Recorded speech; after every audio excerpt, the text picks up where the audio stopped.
السلام علیکم ورحمۃ اللہ وبرکاتہ۔ ان الحمد للہ نحمدہ ونصلی علی رسولہ الکریم، اما بعد۔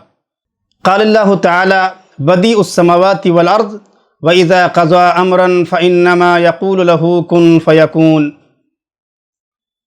محترم سامعین کرام، آج کے درس میں انشاءاللہ العزیز بدعت کا لغوی معنی جانیں گے، پھر اس کے بعد انشاءاللہ العزیز بدعت کا اصطلاحی معنی کیا ہے، بدعت کا شرعی مفہوم کیا ہے، اس کو آپ کے سامنے بیان کرنے کی کوشش کروں گا۔ شریعت کی اصطلاح میں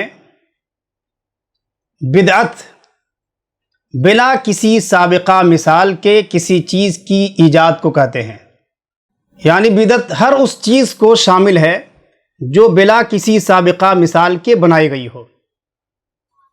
اس معنی میں اللہ رب العالمین کا ارشاد قرآن کریم سورہ بقرہ سورۃ نمبر 2 آیت نمبر 117 کے اندر موجود ہے کہ بدیع السماوات والارض واذا قضى امرا فانما يقول له کن فیکون۔ آسمان اور زمین کا بنانے والا صرف اللہ تعالیٰ ہے۔ بدیع السماوات والارض واذا قضى امرا فانما يقول له کن فیکون، اور جب وہ کوئی چیز کرنا چاہتا ہے تو صرف یہ کہہ دیتا ہے کہ ہو جا، تو وہ چیز ہو جاتی ہے۔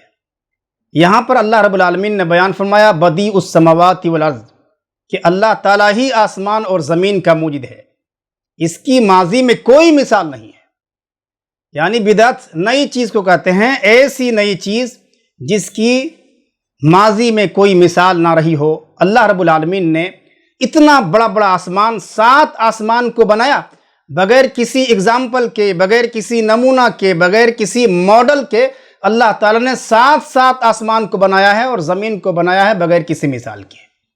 اسی طرح سے اللہ تعالیٰ نے اپنے نبی جناب محمد رسول اللہ صلی اللہ علیہ وسلم سے کہلوایا کہ اے نبی اکرم صلی اللہ علیہ وسلم، آپ کہہ دیجئے، سورہ احقاف سورۃ نمبر 46 آیت نمبر 9 کے اندر موجود ہے، ما کنت بدعا من الرسل۔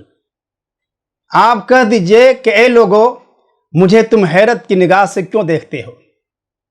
میری رسالت کا تم انکار کیوں کرتے ہو؟ میری نبوت کا انکار تم کیوں کرتے ہو؟ میری دعوت کا انکار کیوں کرتے ہو؟ میری رسالت اور نبوت کو استحجاب کی نگاہ سے کیوں دیکھتے ہو؟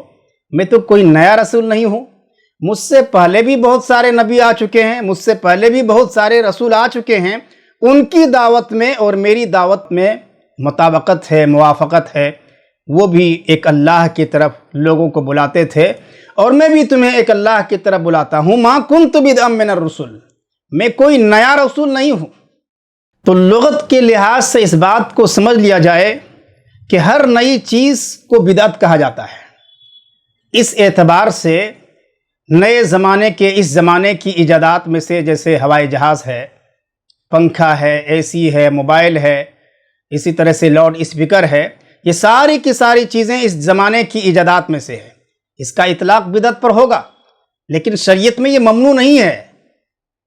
پھر کون سی بدعت ممنوع ہے، کس کی وعید شریعت کے اندر آئی ہوئی ہے، انشاءاللہ العزیز اس کو ہم آئندہ جانیں گے۔ اللہ تعالی ہم تمام کو تعلیم حاصل کرنے کی توفیق عطا فرمائے۔